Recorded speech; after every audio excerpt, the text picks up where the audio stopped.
தாலிதான் எனக்கு இப்போ ரொம்ப தான் அடிக்கிது. இப்படி போட்டு சொரிவோம்.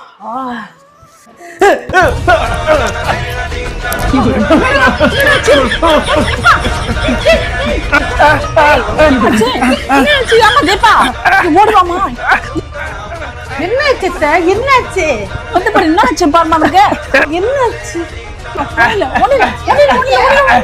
உங்க பையன் சிலம்பாட்ட சிம்பு ஸ்டெப்லாம் போட்டுட்டு இருக்காரு. போமா சீக்கிரம். என்னன்னு தெரியல உனக்கு.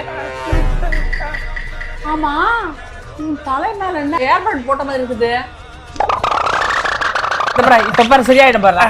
1 2 3 மா கிளம்புமா பாரு. என்னமாச்சு எனக்கு இல்லையா? என்னாச்சு எனக்கு? அது ஒண்ணும் இல்லடா, சிம்பிள். கால் யார் பண்றா?